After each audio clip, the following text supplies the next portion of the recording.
Hello everyone. तो thermodynamics में पढ़ा रहा था। थर्मोडायनेमिक्स में लेक्चर 7 तक हमने अपलोड कर दिया था और उसमें हमने आपको बता दिया था कैलकुलेशन ऑफ क्या वर्क डन, है ना। कैलकुलेशन ऑफ वर्क डन हर एक केसेस में हमने आपको बता दिया था कि कैसे आप निकालेंगे, आइसोथर्मल में कितना होगा, एडियाबेटिक प्रोसेस में कितना होगा, ये सारा चीजें हमने आपको बता दिया था। ठीक है, तो आज हम लोग पढ़ेंगे एडियाबेटिक प्रोसेस के बारे में। एडियाबेटिक प्रोसेस में कौन कौन से इक्वेशन होते हैं और कैसे हम लोग सॉल्व करेंगे। ठीक है, तो स्टार्ट करते हैं कौन सा एडियाबेटिक प्रोसेस। ठीक है, स्टार्ट करते हैं एडियाबेटिक प्रोसेस। ठीक है, तो एडियाबेटिक प्रोसेस में क्या होता है, वैसा प्रोसेस जिसमें हीट ट्रांसफर आपका क्या होता है, जीरो होता है, मतलब डीक्यू जो होता है जीरो के बराबर होता है, किसमें, एडियाबेटिक प्रोसेस में। और हमने इसमें एक इक्वेशन आप लोगों को बताया था, p v gamma is equal to कितना, कांस्टेंट, है ना। P v gamma is equal to constant, where gamma क्या था आपका, पॉइजन रेशियो था, पी आपका प्रेशर था, भी और आपका क्या था, आपका वॉल्यूम था। ठीक है, इसके बारे में हमने आपको बता दिया था। अब हम आपको बताने जा रहे हैं टेम्परेचर और वॉल्यूम में रिलेशन। ठीक है, देखो P v gamma is equal to क्या है, कांस्टेंट है। ठीक है, और आपको पता है कि P v is equal to क्या होता है, एनआरटी होता है। P v is equal to कितना होता है आपका, एनआरटी होता है। तो p v is equal to अगर एनआरटी अगर है तो आप क्या लिख सकते हैं, आप p v is equal to n r t अगर है तो p is equal to n r t बटा भी आप लिख सकते हैं। तो यहाँ से आप लिख सकते एन आर टी बटा क्या, भी इंटू कितना हो जाएगा, v power gamma is equal to क्या, कांस्टेंट। ठीक है, अब यहाँ देखो एन आर टी, ये ऊपर वाला हमने लिख दिया। अब ये भी है और ये भी क्या है, भी का पावर गामा है, तो क्या हो जाएगा, भी का power gamma minus one is equal to कितना आ गया, कांस्टेंट आ गया। अब यहाँ पे एन और आर दोनों ही कांस्टेंट है, तो यहाँ से आ जाएगा टी भी gamma minus one is equal to कितना, सी बाई एन आर, है ना। तो टी भी gamma minus one equal to कितना आ गया, सी बाई एन आर हो गया। तो एन भी कांस्टेंट, आर भी कांस्टेंट, सी भी कांस्टेंट, तो इसको अलग कांस्टेंट मान लीजिए, कौन सा, सी वन। तो आपको यहाँ से आ गया कौन, टी भी gamma minus one is equal to कितना आपका, कांस्टेंट आ गया। ठीक है, यहाँ से आपका आ गया कौन सा, टी भी gamma minus one is equal to C बटा एन आर आ गया। ठीक है, सी बटा एन आर आ गया। ठीक है, मतलब कहने का है आपका आ गया यहाँ से क्या, एक मिनट,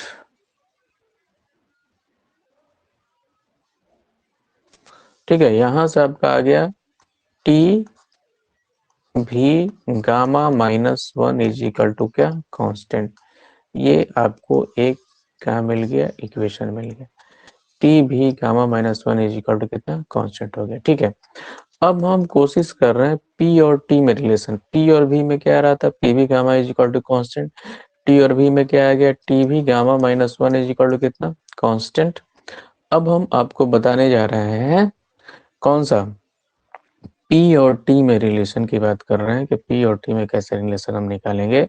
तो हमारे पास आपका क्या है, P v gamma is equal to क्या है, कांस्टेंट। ठीक है, अब P और T में रिलेशन निकालना है तो P को आप जस का तस लगो, V बराबर कितना हो जाएगा, V बराबर एन आर टी बटा पी हो जाएगा, क्योंकि पी भी बराबर एन आर टी होता है, तो V is equal to n r t बटा पी का पावर क्या हो जाएगा, ये गामा हो जाएगा, इज इक्वल टू कितना हो गया आपका, कांस्टेंट हो गया। ठीक है, अब यहाँ से आप लिख सकते हो P इंटू आप लिख सकते हैं एन आर टी का पावर क्या, गामा, इंटू पी का पावर क्या हो जाएगा आपका, बटा में क्या हो जाएगा आपका, एक मिनट,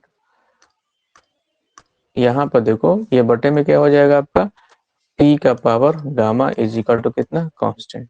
तो यहाँ से हम लिख सकते हैं पी का पावर, देखो यहाँ पावर कितना है, वन है, और यहाँ पे कितना है, पावर गामा है, तो यहाँ लिख सकते हैं कितना, वन माइनस गामा इंटू यहाँ पर हो जाएगा एन आर का पावर गामा, इस एन आर टी का पावर गामा है तो इसको हम अलग अलग लिख सकते हैं, एन आर का पावर गामा इंटू टी का power gamma is equal to क्या, कांस्टेंट। इतना लिख सकते हैं, इसमें कोई प्रॉब्लम आपको नहीं होना चाहिए। ठीक है, तो यहाँ से फर्दर हम आगे चलेंगे, तो फर्दर आगे चलेंगे तो क्या लिख सकते हैं, P one minus gamma, P one minus gamma is into T का पावर गामा, जो आपका पीछे वाला है, देखो P1 माइनस गामा और टी का power gamma is equal to C, तो आपका ये है सी बटा में एनआर बटा एनआर का पावर गामा हो जाएगा, तो ये हो जाएगा सी बटा एनआर का पावर क्या हो जाएगा गामा। तो यहाँ पे एन भी कांस्टेंट, आर भी कांस्टेंट, गामा तो कांस्टेंट है ही, तो यहाँ से आ जाएगा पी का power 1 minus gamma into T का power gamma is equal to, ये ओवरऑल क्या हो जाएगा आपका कांस्टेंट, क्योंकि सी भी कांस्टेंट है, एन भी कांस्टेंट है, आर भी कांस्टेंट है, गामा भी कांस्टेंट है, तो ओवरऑल क्या हो जाएगा आपका ये सी के बराबर हो जाएगा।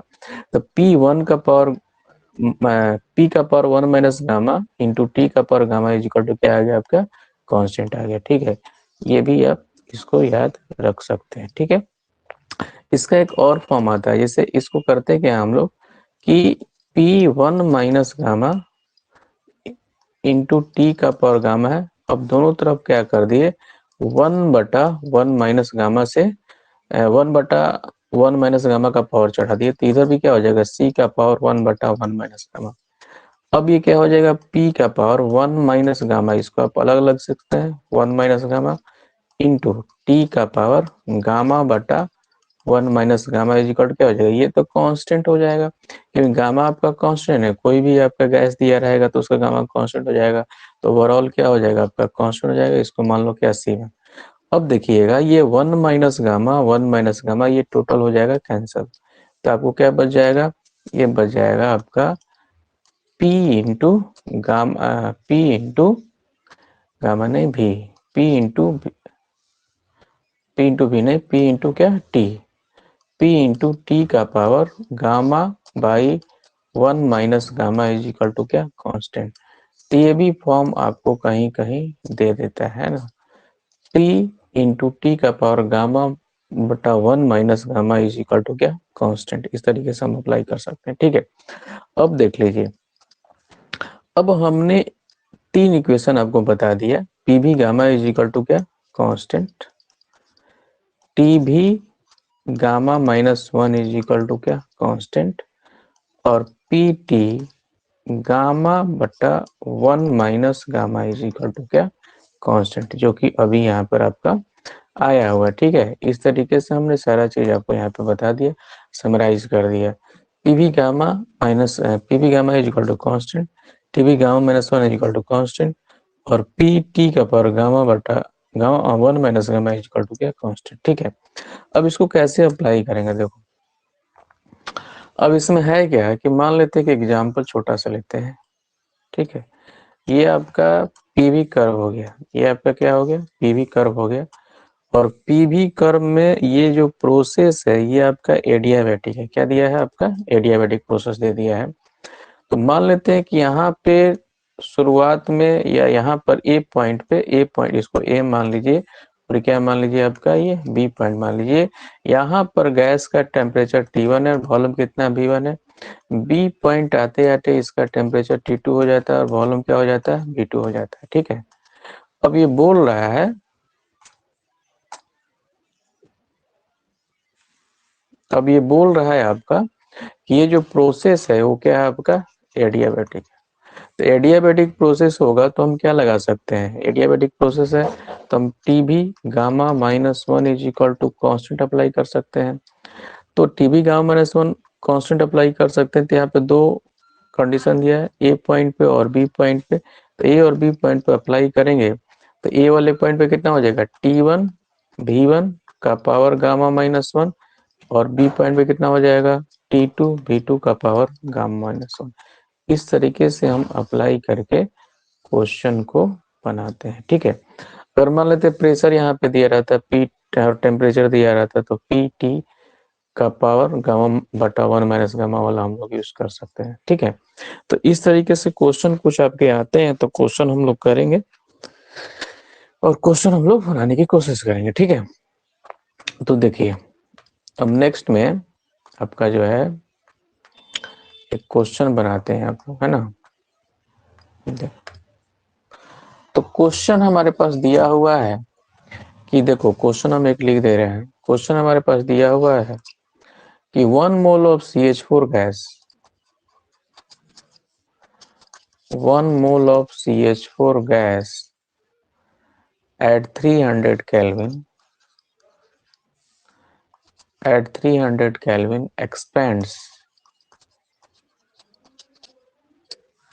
expands under reversible adiabatic condition. Reversible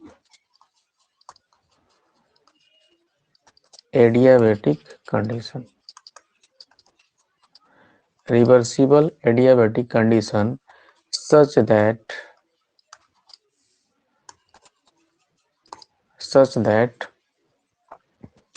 volume becomes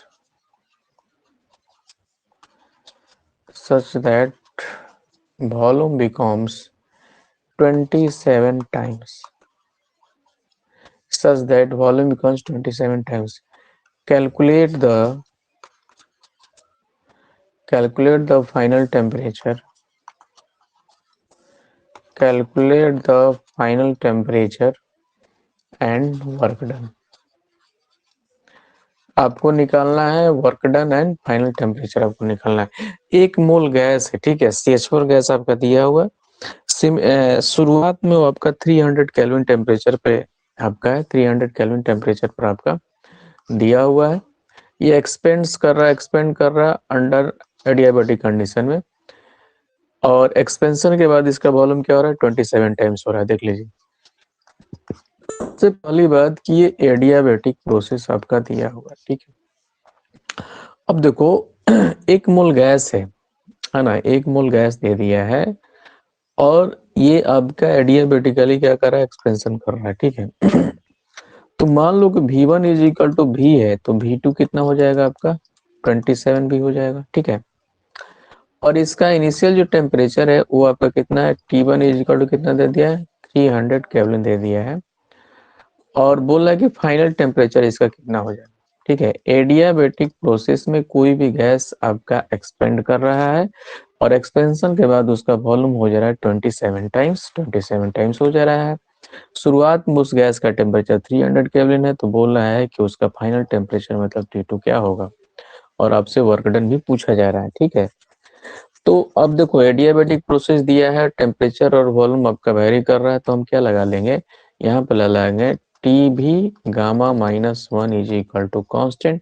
तो यहाँ से आ जाएगा T1 V1 का power gamma -1 is equal to T2 V2 का पावर गामा -1। और यहाँ से हम लिख सकते हैं T1 by T2 is equal to कितना, V2 बाई V1। अब देखो V2 बाई V1 पावर तो सेम है, तो यहाँ से हम क्या लगा सकते हैं, डायरेक्ट इतना हम लगा सकते हैं। तो T1 हमारा कितना दे दिया है, T1 हमारा 300 केल्विन दे दिया है यहाँ पे, तो T1 हमारा 300 आ गया यहाँ पे, और यहाँ पे T2 हमको निकालना है। V2 कितना दे दिया है, T2 27 है, ये हो गया 27 भी, और V1 आपका भी है का पावर गामा -1 है।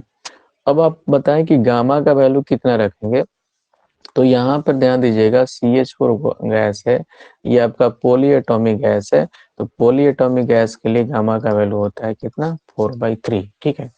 पॉली एटॉमिक गैस के लिए गामा का वैल्यू कितना होता है आपका, 4/3 होता है। तो यहाँ से हम लोग क्या लिख देंगे, यहाँ से हो जाएगा 4/3 माइनस क्या 1, है ना, 4/3 माइनस 1। तो यहाँ से आ जाएगा 300 बाई क्या T2, और V खत्म हो गया, 27 का पावर हो जाएगा 4/3 माइनस 1 कितना हो जाएगा आपका 1/3, क्यूबिक रूट 27, और क्यूबिक रूट 27 का वैल्यू हो जाएगा कितना आपका 3 के बराबर हो जाएगा, ठीक है, 3 के बराबर हो जाएगा। तो यहाँ से आपका कितना आ गया, 300 by T2 is equal to 300 by T2 is equal to कितना आ गया, 3 आ गया।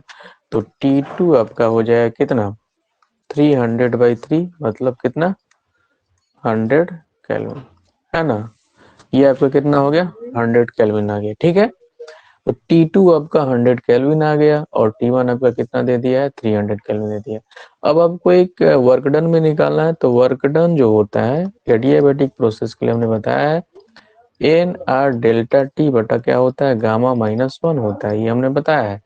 अब ये ध्यान दीजिएगा, इसमें आपका 1 मोल गैस दे दिया है, ठीक है, तो 1 मोल गैस दे दिया है तो 1 इंटू 8.314 आर का वैल्यू, और डेल्टा टी कितना हो जाएगा 100 minus 300 divided by gamma minus 1 मतलब 4/3 - 1। इसको जब आप सॉल्व करेंगे तो ये आ जाएगा -5000 क्या जूल, है ना, ये आ जाएगा -5000 जूल। तो ये हो गया आपका एडियाबेटिक प्रोसेस में जितना भी हमने आपको बताया। एडियाबेटिक प्रोसेस में हमने बता दिया PV gamma is equal to constant, TV gamma minus 1 is equal to constant, और आपका पी टी का पावर गामा बटा gamma minus 1 is equal to constant. ठीक है, तो ये सब सारी चीजें आपकी हो गई। अब हम आपको कंपैरिजन बताने जा रहे हैं कि comparison between adiabatic and isothermal process. ये आपका कंपैरिजन क्या है और इसमें कैसे क्या हम लोग निकालेंगे। ठीक है, देखो comparison of adiabatic and isothermal process.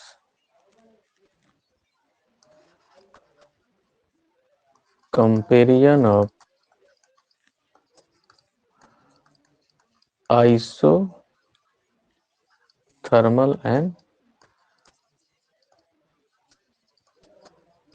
Adiabatic process.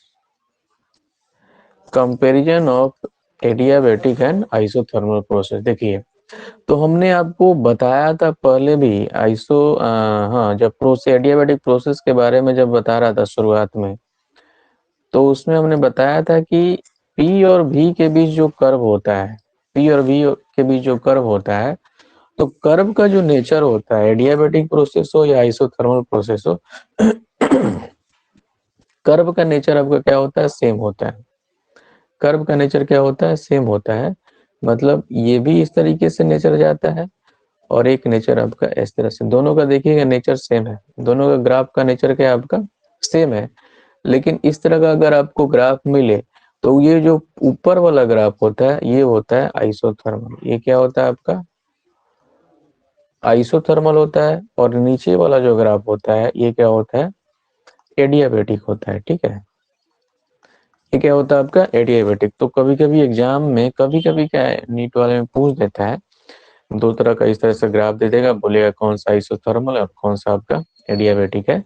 तो ऊपर वाला जो कर्व होगा आपका आइसोथर्मल होगा और नीचे वाला क्या होगा एडियाबेटिक होगा। ठीक है, इस तरीके से आपका क्वेश्चन इस तरीके से भी दे सकता है कि मान लेते हैं कि ग्राफ कुछ ऐसे दे दिया आपका, ठीक है, ग्राफ कुछ ऐसे दे दिया आपका, इस तरीके से दे दिया, इस तरीके से दे दिया, और बोलेगा कौन सा आइसोथर्मल है और कौन सा आपका एडियाबेटिक है, कौन सा आइसोथर्मल और कौन सा एडियाबेटिक है। तो उसके लिए अब क्या करेंगे, देखिए अब ये वाला ऊपर वाला ग्राफ को देखो, जब हम ऊपर वाले ग्राफ को एक्सटेंड करेंगे इस तरीके से तो ये वाला पोर्शन जो है इधर की तरफ जाएगा और ये वाला कहाँ जाएगा आपका इधर की तरफ जाएगा। मतलब जो यहाँ ऊपर वाला आइसोथर्मल शो कर रहा है यहाँ पर आ जाएगा नीचे, और जो एडियाबेटिक जो नीचे आ रहा था वो आ जाएगा यहाँ पर ऊपर। तो इस केस में एडियाबेटिक हो जाएगा आपका कौन सा ऊपर वाला हो जाएगा, और ये हो जाएगा आपका आइसोथर्मल। तो ग्राफ के बारे में थोड़ा सा आप लोग को ध्यान रखना होगा, ग्राफ दे करके पूछ देता है कौन सा आइसोथर्मल और कौन सा आपका एडियाबेटिक है। ठीक है, तो इसका आप लोग ध्यान दीजिएगा। ठीक है, अब देखिए दोनों ही ग्राफ का जो स्लोप है, हम आगे वाला स्लाइड में बता रहे हैं आपको,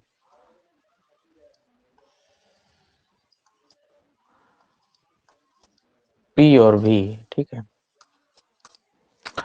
अब ये वाला हो गया आपका आइसोथर्मल और ये वाला क्या हो गया आपका एडियाबेटिक, है ना। ये हो गया आइसोथर्मल, शॉर्ट में इसको क्या लिख रहे हैं हम आईटी, और इसको शॉर्ट में लिख रहे हैं क्या एडी। एडी मतलब एडियाबेटिक और आईटी का मतलब आइसोथर्मल। ठीक है, ये ऊपर वाला ग्राफ कौन सा आइसोथर्मल और नीचे वाला क्या हो गया आपका एडी हो गया, मतलब एडियाबेटिक प्रोसेस आपका है। ठीक है, जब हम स्लोप की बात करते हैं, मान लेते हैं यहाँ पर हम स्लोप की बात करते हैं, तो एडियाबेटिक का स्लोप कुछ इस तरीके से जाएगा, इस तरीके से जाएगा, फिजिक्स में भी आप लोग पढ़े होंगे। और आइसोथर्मल का स्लोप कुछ इस तरीके से जाएगा। ठीक है, आइसोथर्मल का स्लोप कुछ इस तरीके से जाएगा, इस तरीके से ड्रॉ करिएगा। तो स्लोप की हम बात करें, आइसोथर्मल प्रोसेस के स्लोप की बात, स्लोप का मतलब क्या होता है, टेन वैल्यू, टेन वैल्यू का मतलब क्या होगा, पी बटा भी, टेन वैल्यू का मतलब कितना हो जाएगा, पी बटा बी। तो आप ऐसा कर सकते हैं कि स्लोप ऑफ आइसोथर्मल प्रोसेस को आई टी, इस तरीके से आई टी आइसोथर्मल प्रोसेस को आप लिख सकते हैं डीपी बटा क्या, डीवी, और डीपी बटा डीवी होता है माइनस पी बटा भी के बराबर। ठीक है, ये होगा किसके बराबर, माइनस पी बटा भी के बराबर होता है आइसोथर्मल वाले में। ठीक है, लेकिन अगर हम स्लोप ऑफ एडियाबैटिक प्रोसेस की बात करें, स्लोप ऑफ एडियाबैटिक प्रोसेस की बात करें तो डीपी बाई डीपी जो हो जाता है होता है माइनस गामा इंटू कितना, पी बाई बी के बराबर। इसमें क्या हो जाता है, आपका गामा से मल्टीप्लाई हो जाता है। ठीक है तो आइसोथर्मल प्रोसेस के लिए माइनस पी बटा बी हो गया, और एडियाबैटिक प्रोसेस के लिए क्या हो गया, गामा इंटू माइनस पी बटा बी हो गया। ठीक है, तो इसका भी ध्यान रखिएगा। अब दोनों को जब कंपेयर आप करोगे, दोनों को जब क्या करोगे, कंपेयर करोगे, तो किसका वैल्यू आपको ज्यादा आ रहा है, किसका ज्यादा आ रहा है, एडियाबैटिक प्रोसेस का आ रहा है या आपका आइसोथर्मल का आ रहा है तो यहाँ पे देखिएगा निगेटिव वैल्यू दिया हुआ है, तो निगेटिव वैल्यू दिया है, तो मैग्नीट्यूडनल वैल्यू अगर देखिएगा तो एडियाबैटिक प्रोसेस का क्या हो जाएगा, आपका वैल्यू ज्यादा होगा। चूंकि यहाँ पे निगेटिव लगा हुआ है, तो एग्जैक्ट वैल्यू अगर देखेंगे तो स्लोप किसका ज्यादा हो जाएगा, आपका आइसोटोप कर रहा हूँ, आइसोथर्मल का ज्यादा हो जाएगा। तो यहाँ से आप लिख सकते हैं रिजल्ट क्या आ जाएगा कि स्लोप ऑफ एडियाबैटिक प्रोसेस का अगर मैग्नीट्यूडनल वैल्यू लेंगे तो ये हो जाएगा स्लोप किससे ज्यादा, आइसोथर्मल प्रोसेस से ज्यादा। ठीक है, और दूसरा चीज, पहला चीज ये आ गया, दूसरा अगर हम एग्जैक्ट स्लोप की बात करें, स्लोप ऑफ एडियाबैटिक्स और स्लोप ऑफ क्या, आइसोथर्मल प्रोसेस, तो ये क्या हो जाएगा, इससे आपका कम हो जाएगा। ठीक है, तो इसका आप लोग ध्यान दीजिएगा, काफी इंपॉर्टेंट हो जाता है, और ये कुछ क्वेश्चन बनाने में बहुत हेल्प मिल जाता है इसका। ठीक है, और डायरेक्ट भी पूछ देता है ये सब, किसका स्लोप ज्यादा है कम है, ये सब ध्यान में रखिएगा। ठीक है, तो ये चीज आपका हो गया। ठीक है, अब देखो वर्क डन की हम बात करेंगे। ठीक है ना, वर्क डन की बात करेंगे तो वर्क डन में क्या होता है कि अगर आपका कोई भी पीवी ग्राफ दिया हुआ है, कोई भी पीवी ग्राफ दिया हुआ है, ठीक है, कोई पीवी ग्राफ यहाँ से लेकर के मान लेते हैं यहाँ दे दिया है, तो वर्क डन का मतलब होता है एरिया। ये जो एरिया हो जाएगा, यही एरिया क्या हो जाएगा, वर्क डन के इक्वल हो जाता है, एरिया हो जाएगा, यही जो वर्क डन एरिया हो जाएगा, ये जो टोटल जो एरिया हो जाएगा ये क्या होता है, वर्क डन के बराबर रहता है। तो आप area on PV curve is equal to the work done, area on PV curve is equal to the क्या, वर्क डन, ऐसा हम लोग बोलते हैं। तो अगर हम वर्क डन की बात करें, अगर हम वर्क डन की बात करें, दोनों ही केस में आप ध्यान देना, यहाँ पर आपका आ जाएगा पी है और ये क्या आपका बी है, ये आपका इस तरीके से कर्व हो गया आइसोथर्मल, और ये क्या हो गया आपका एडियाबैटिक, ये हो गया आई टी आइसोथर्मल, और ये क्या हो गया आपका एडियाबैटिक। अगर हम वर्क डन की बात करें तो वर्क डन जब हम निकालेंगे, अगर आइसोथर्मल की अगर हम बात करेंगे तो ये वाला और ये वाला, ये टोटल एरिया हो जाएगा इसका, ये पूरा वर्क डन हो जाएगा इसका। लेकिन जब हम बात करेंगे आपका, मान लेते हैं कि एडियाबैटिक वाला, तो एडियाबैटिक में कौन सा एरिया हो जाएगा, ये वाला हो जाएगा। आप समझ रहे हो बात। तो वैल्यू जब मैग्नीट्यूडनल देखिएगा तो आइसोथर्मल में वर्क डन क्या है आपका, ज्यादा है, तो हम लिखेंगे कि W आइसोथर्मल या IT का मैग्नीट्यूडनल वैल्यू क्या होगा, W आपका एडियाबैटिक, है ना, ये भी आपका क्वेश्चन पूछ देता है। तो in the case of isothermal process work done आपका ज्यादा होगा with respect to the adiabatic process. ठीक है, तो ये सारी चीजें हमने आपको बस बता दिया, तो इसका आप लोग ध्यान रखिए। ठीक है, तो बहुत सारी चीजों के बारे में हमने आपको आज बता दिया है। क्या बताया देख लीजिए, एडियाबैटिक प्रोसेस में उन्हें PV gamma is equal to constant, इसके बारे में बताया। फिर हमने टी और भी के बीच में रिलेशन निकाला, तो टी और भी के बीच में आ गया t v gamma minus one is constant. फिर हमने पी और टी के बीच में रिलेशन निकाला, तो P one minus gamma T आपका gamma is equal to constant, ये वाला रिलेशन एक मिला। इसको फर्दर हम आगे थोड़ा सा प्रोसीड करते हैं तो हमको मिल जाता है पी टी का पावर गामा बटा one minus gamma is equal to constant. तीनों को समराइज यहाँ पर हमने कर दिया, ठीक है। आगे एक प्रोसेस दिया हुआ है एडियाबेटिक, यहाँ पे T1 V1 है, यहाँ पे T2 V2 है, तो कैसे अप्लाई करेंगे, अप्लाई करने का तरीका हमने आपको बता दिया है। T1 V1 का power gamma minus one is equal to T2 V2 का पावर क्या, गामा माइनस वन। अब यहाँ पर एक क्वेश्चन हमने आपको बता दिया है, यहाँ पे क्वेश्चन आप लोग देख लीजिएगा, इसके बेसिस पे क्वेश्चन आते हैं। वर्क डन का भी फॉर्मूला हमने यहाँ पे यूज कर दिया है, वर्क डन कैसे निकाला जाता है ये सारा चीज हमने एडियाबेटिक प्रोसेस में आपको बताया है। Work done, calculation of work done adiabatic process, isothermal process, सारा चीज हमने बताया है। यहाँ पर हमने आइसोथर्मल प्रोसेस और एडियाबेटिक प्रोसेस के कर्व को क्या कर दिया है, कंपेरिजन किया है। ऊपर वाला आइसोथर्मल, नीचे वाला एडियाबेटिक होता है।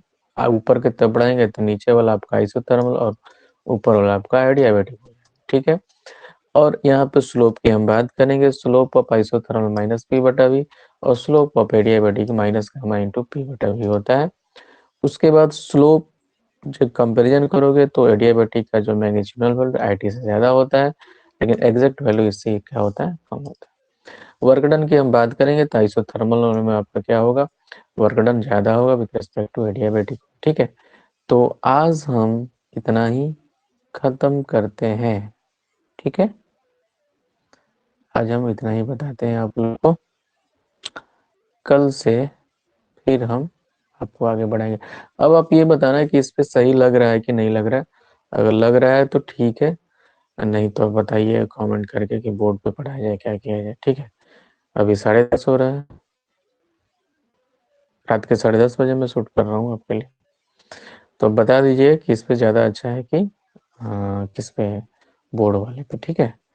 Okay, thank you.